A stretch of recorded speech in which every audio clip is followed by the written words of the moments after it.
So everyone's favorite Koala sampler is no longer just a sampler.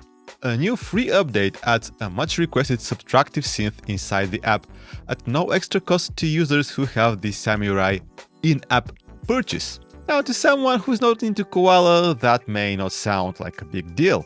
After all, there are much more capable apps, even complete DAWs with much better synths on iOS. However, with Koala Sampler, it's the fine balance between a very simple and straightforward user interface and the capabilities it has. For example, I never got along with more complex apps like Beatmaker. For a complex and powerful DAW, I would definitely prefer to use the mouse and keyboard on my computer. And while Koala has always been great for sampling, when it came to adding your own parts to a sample-based beat, the lack of any actual instruments was a major downside for me. As I've explained multiple times in previous videos, I need at least some basic synths to get the sound that I like. Now, I don't know what's with the whole Australian animal thing, but the synth in Koala is called Quokka, the animal that is always smiling. Maybe because that's the expression on Koala users' faces now that an actual synth is available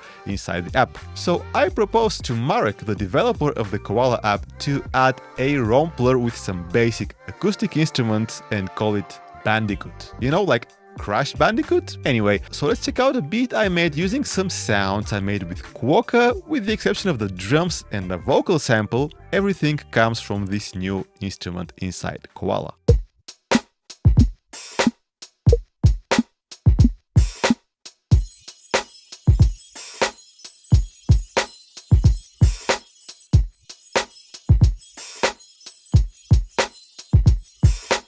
It's great that Koala has a sidechain feature, so I sidechained this chimes sound and pretty much every other sound in the beat except for the bass to the drums. And for the chords I made this lo-fi kind of dreamy keys preset, and I was happy to find out that Koala has a sustain pedal support unlike Ableton Note and Ableton Move, so that was cool.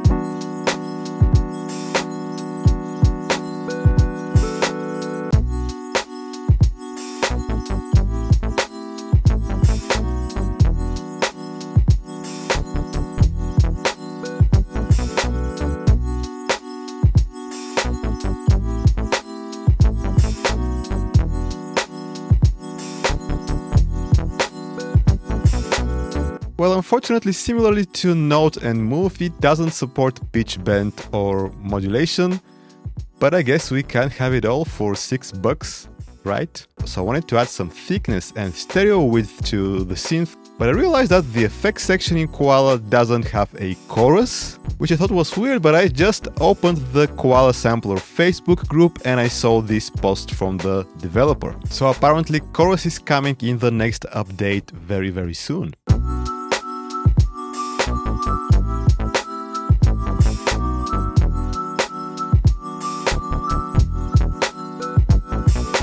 So here's a simple bell kind of sound that I made out of the sine wave with Quokka.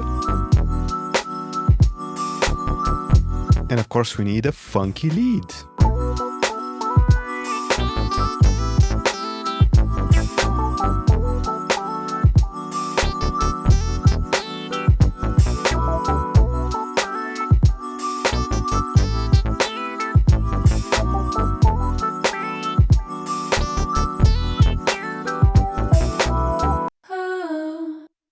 I also added a vocal sample.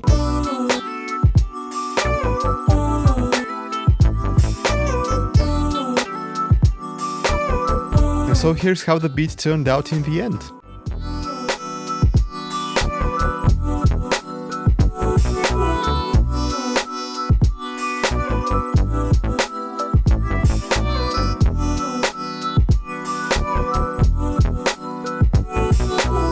So Quokka is a very simple synth. So if you're new to synthesis, it's a great one to start with because it won't overwhelm you with complicated concepts, but will still provide you with the basic understanding of the main components that a subtractive synth has. It has a single oscillator, a single multi-mode filter, an LFO with a couple of destinations, Also an amp envelope and a very basic modulation envelope.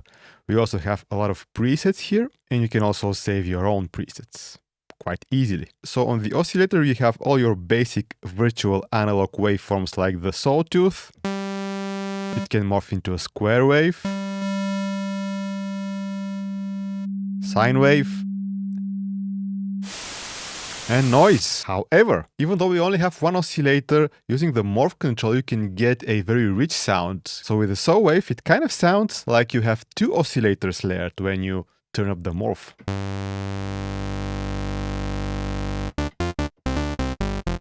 On the square wave you control the pulse width modulation with the morph. And on the sine wave you get a tone similar to an electric piano. So one of the targets of the LFO is the actual morph parameter. And as you increase the depth,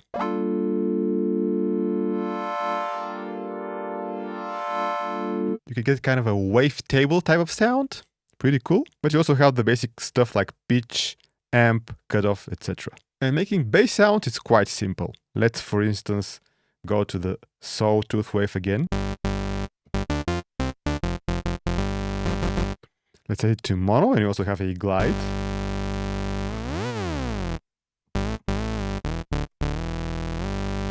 Turn down the filter. Turn up the resonance. Let's add some modulation envelope to the cutoff, increasing the depth. And if the filter makes the sound too dull, you can also fatten up with the drive, which kind of makes it a bit too distorted at times. But anyways, not a huge fan of the drive here, but it works.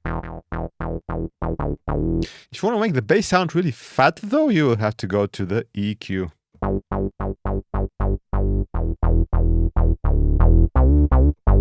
If you want to have the weight of the low end.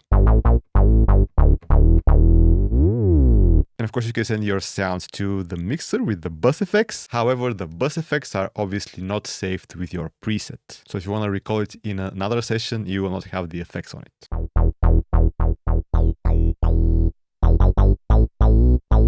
By the way, if you're a Koala user, I have a great sample pack that you can purchase from my store that would provide a lot of useful sounds.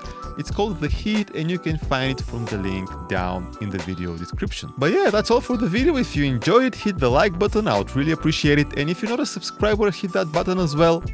I will catch you later.